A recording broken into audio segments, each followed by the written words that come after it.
Bonjour, bienvenue aux 10 minutes juridiques avec le cabinet d'avocats et associés par VK. Dans quelques minutes, on va parler d'énergie renouvelable. La loi a été publiée, ça y est, mais tout de suite, les brèves de la semaine. La partie réglementaire du Code général de la fonction publique devrait nous arriver fin 2025. Le TED Versailles nous rend une décision intéressante sur ce que doit faire une collectivité quand un agent, après un congé parental, demande à être intégré, mais sur un emploi sur lequel cette personne se dit harcelée. Je fais quoi? Décision intéressante du TED de Limoges sur la qualification de maladie professionnelle d'un trouble anxio-dépressif réactionnel en raison en fait d'une mauvaise relation entre maire et agent.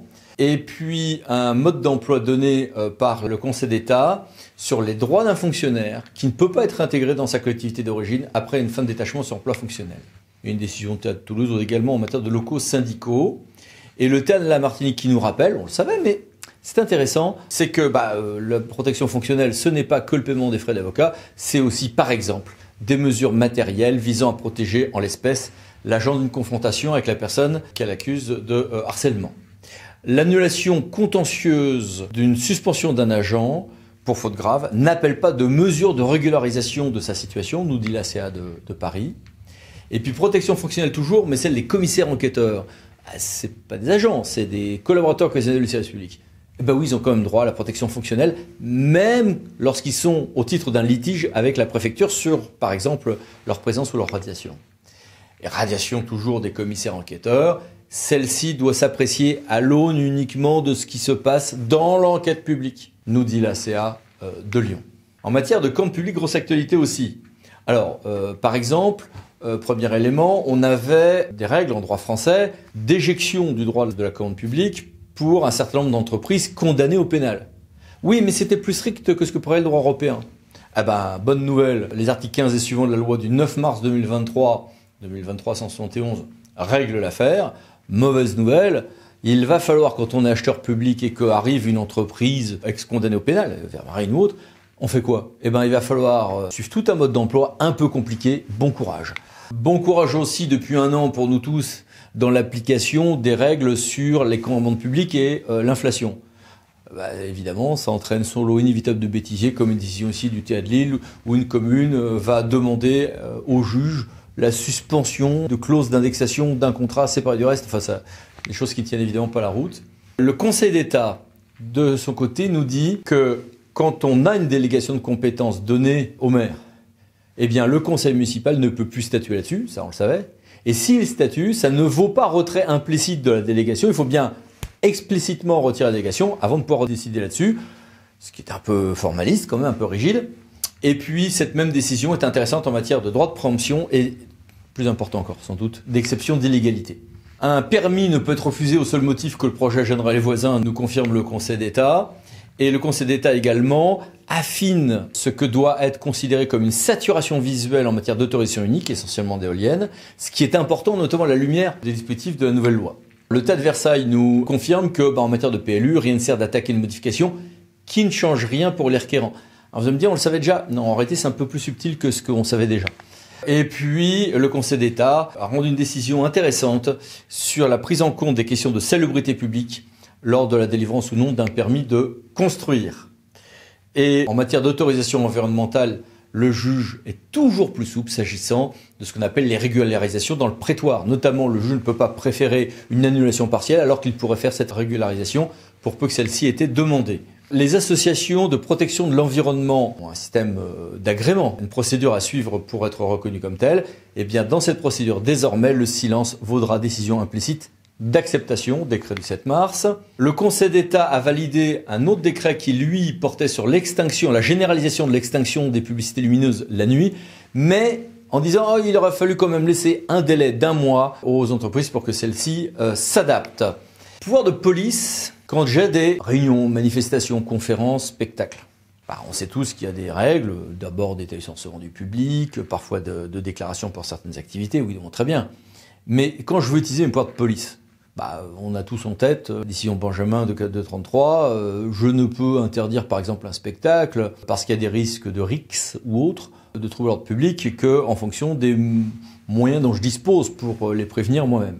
Oui, mais quand la question n'est pas une question de rixes, c'est que dans cette réunion, il est quasiment certain que seront commises des infractions, que seront commises des atteintes à la dignité de la personne humaine, eh bien, est-ce que je peux interdire? Oui, avait dit le juge déjà il y a 8 ans, dans une affaire Dieudonné, parce que dans le cas de Dieudonné, il avait tellement récidivé, qu'évidemment, dans son futur spectacle, il allait le faire de nouveau. Eh bien, coup sur coup, le Théâtre de Lille et le Conseil d'État viennent de confirmer tout ceci. Le Théâtre de Lille pour une manifestation d'extrême droite anti-migrants, et dans le cas du Conseil d'État, dans une affaire d'un imam salafiste aux propos réitérés, clairement non repentants et particulièrement haineux, entraînant un rejet de l'autre. Ce sont des décisions assez rares, mais qui là arrivent coup sur coup et de manière intéressante. Migrants toujours, mais cette fois-ci sur l'aide aux migrants en mer. Les collectivités locales, normalement, peuvent subventionner des associations pour les actions locales. Oui, mais beaucoup d'entre elles ont aidé des associations du genre SOS Méditerranée et autres, et le juge a souvent validé ceci au motif que ça pouvait s'insérer, un peu difficilement en réalité, mais bon, ça pouvait s'insérer dans le régime qui existe pour les aides aux pays en voie de développement. Quand on va dans le détail, ça soulève des problématiques juridiques assez intéressantes. KTA, UNCA avait admis la légalité de ces subventions. Eh bien, la CA de Paris, de son côté, vient dire non. En tout cas, dans le cas, certes avec un contexte politique particulier, puisqu'il s'agissait de la ville de Paris avec une délibération qui était au moins autant militante qu'humanitaire, mais voilà, en l'occurrence censure. Donc là, vraiment, il va falloir commencer. On est bientôt une décision définitive du Conseil d'État nous donne un mandat d'emploi précis. Et puis, 8 nouvelles chartes graphiques ont été définies, fixées, pour les nouvelles grandes régions ou pour la collectivité européenne d'Alsace. Donc voici ici les références. Et puis les mini-brèves que voici. Et que voilà, n'hésitez pas à mettre sur pause, il y a beaucoup de choses, notamment en droit de contentieux administratif. Ou que voici, voirie aussi. Ou encore ici. Mais passons à notre grand dossier. Éolien, photovoltaïque, blocage et déblocage de la loi ENR. Cette loi, c'est la loi 2023-175 du 10 mars 2023, après une décision du Conseil constitutionnel qui a censuré très à la marge quelques cavaliers de ce texte. Ce texte ne peut pas être vu séparément d'un important règlement transitoire du Conseil européen du 22 décembre 2022 et qui établit un cadre également d'accélération du déploiement des ENR, d'énergie renouvelable. Rappelons déjà que depuis la loi 3DS, article 35.5, on a la possibilité déjà en urbanisme, dans le règlement, de délimiter des secteurs dans lesquels l'implantation d'installations de production éolienne est soumise à conditions. Conditions que souvent les gens regardent d'ailleurs avec un optimisme que je trouve parfois exagéré. Attention, c'est à manier avec précaution, puisque si on veut se fonder sur les questions de voisinage habité ou de terrain à côté, il faut qu'il y ait un rapport d'incompatibilité avec l'installation éolienne. S'il s'agit de porter atteinte à la sauvegarde des espaces naturels, des paysages, qualité architecturale, on a un tout petit peu plus de marge de manœuvre.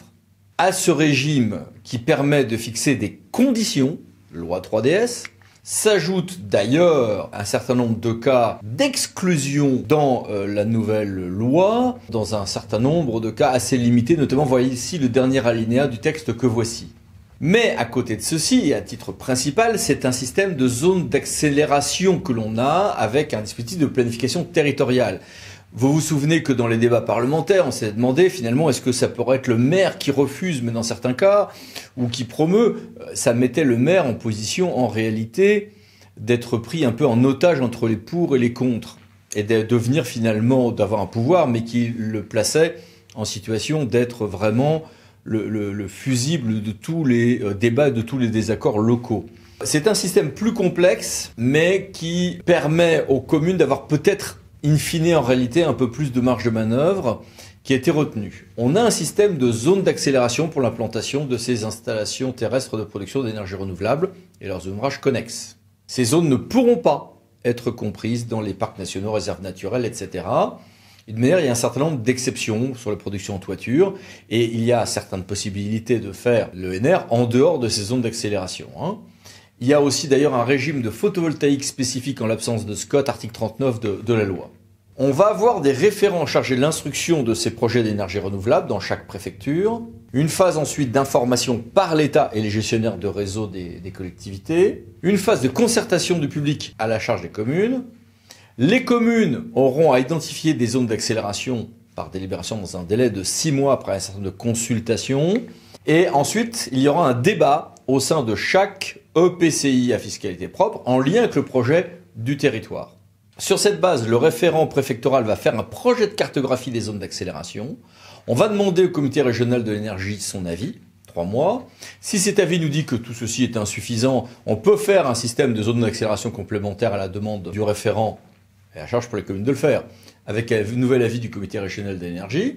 L'étape 9 ensuite, c'est les référents préfectoraux de la région arrêtent la cartographie département par département après avis conforme de chaque commune. Donc les communes et le référent doivent s'être mis d'accord.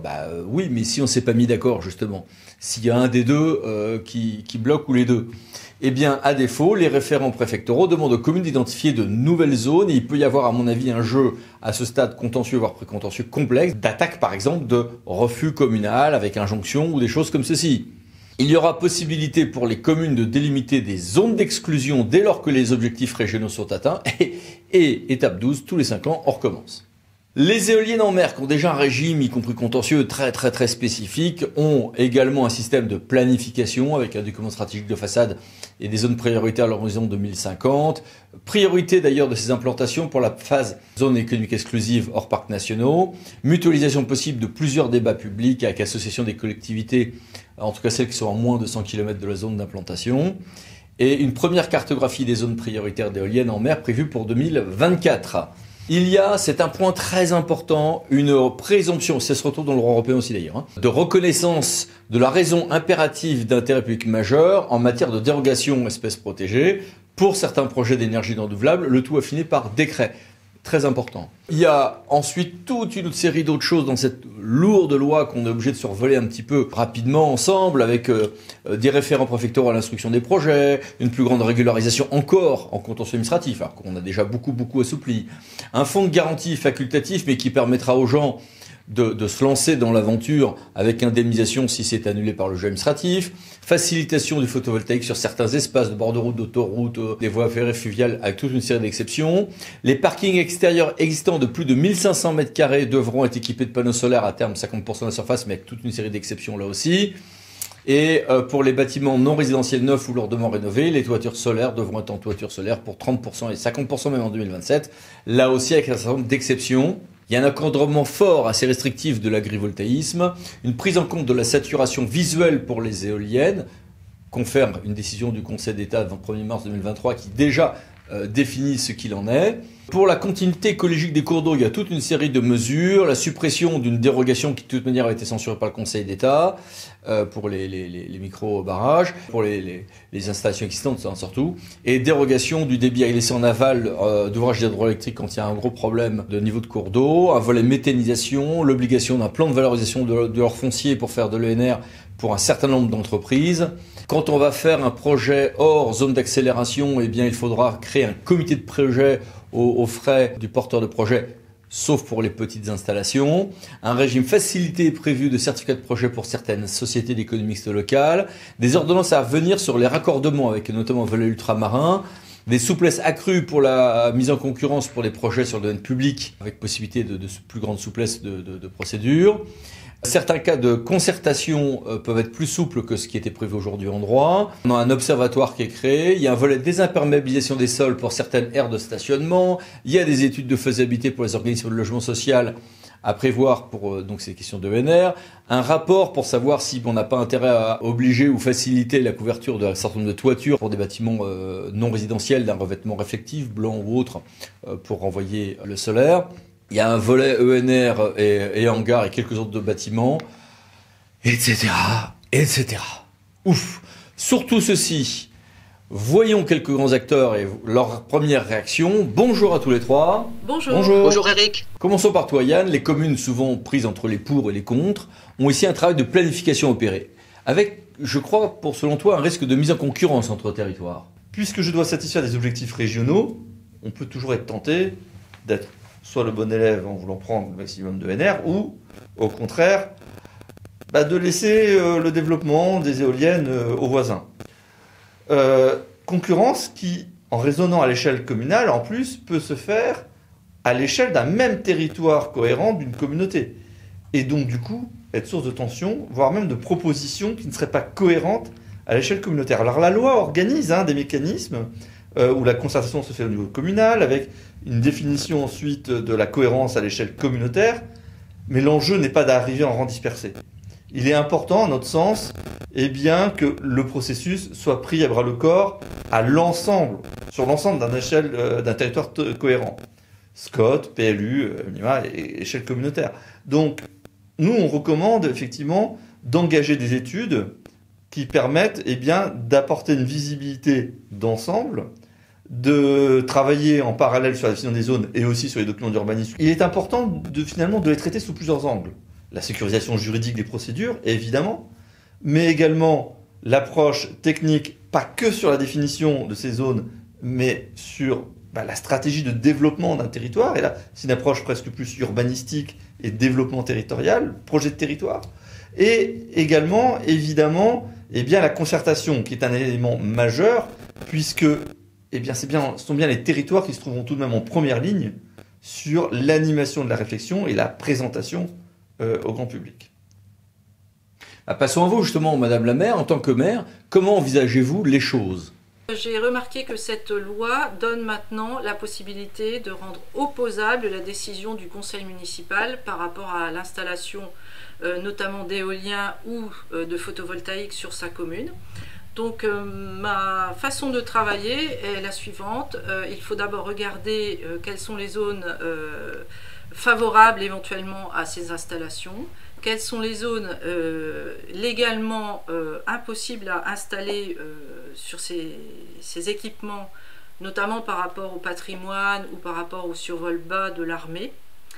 Et ensuite, il est bon de faire un premier tour de table au niveau du conseil municipal, peut-être d'entamer des discussions, de tomber d'accord sur une certaine version, et ensuite d'aller la présenter aux habitants.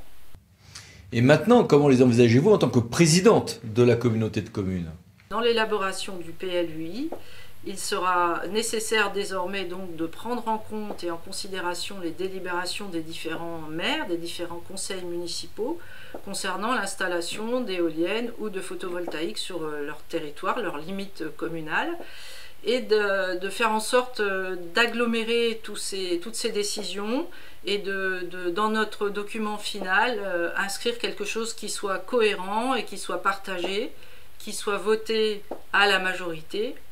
Je ne pense pas qu'il y aura de consensus sur ces questions qui sont toujours clivantes, mais j'ai bien compris que l'objectif premier, c'est le développement d'énergie renouvelable sur tous les territoires, mais en laissant tout de même un droit de veto au maire. Julien, passons à vous. Comment accompagner les collectivités ? Dans un premier temps, il s'agit de les aider à co-construire un projet prospère, c'est important, de résilience collective avec le plus grand nombre de citoyens. Pour cela, il conviendrait de faire un diagnostic partagé de territoire afin de favoriser un intérêt général territorial. Et enfin, bien sûr, il conviendrait de constituer des ressources énergétiques et économiques nouvelles pour le territoire et s'assurer de maintenir le cap, évidemment, à long terme, c'est primordial.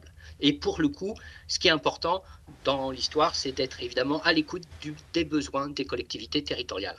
Et quels sont vos conseils à ce propos ? D'abord, il faut constituer un bon groupe moteur et développer une culture du projet global finalement. Donc pour le coup, ça vaut le coup évidemment de se faire accompagner pour bien démarrer. Ensuite, maîtriser le territoire, c'est évidemment essentiel. Connaître ses acteurs, connaître les actions déjà entreprises et engagées, étudier le potentiel de production, bien évaluer ses ressources et les implications des uns et des autres. Ce qu'il faut finalement, c'est trouver la bonne porte d'entrée du financement participatif. Il me semble que c'est essentiel, même si la loi qui vient d'être votée n'est pas très claire. Et pour le coup, en effet, ce qui est essentiel, c'est d'être en capacité de se mettre autour d'une table, de discuter, d'échanger et de faire émerger un projet. Alors, vous avez tout un tas de formations par rapport à ça. C'est essentiel, évidemment. Revenons à toi, Yann, car parfois la collectivité est là pour porter un projet ENR ou pour valoriser par des ENR son domaine public. Qu'as-tu à nous en dire ? Évidemment, je bénéficie de procédures accélérées, encore plus assouplies, qu'il s'agisse aussi bien dans l'autorisation environnementale que dans le cadre des risques contentieux. Mais l'erreur serait évidemment à croire que ces assouplissements me permettent de faire n'importe quoi. Non, je devrais toujours démontrer la cohérence de mon projet, alors évidemment face aux zones d'accélération, mais aussi face au volet études d'impact, face aux incidences globales de mon projet. À mon intégration sur mon territoire et quel projet des communes et des intercommunalités vais-je accompagner à travers mon implantation. C'est un aspect important. Merci beaucoup, au revoir. Au revoir. Merci Eric. Au revoir. À bientôt. Et merci à vous. À bientôt pour une nouvelle vidéo, les 10 minutes juridiques, parlant d'associés pour VK. Pensez à vous abonner. Merci, au revoir.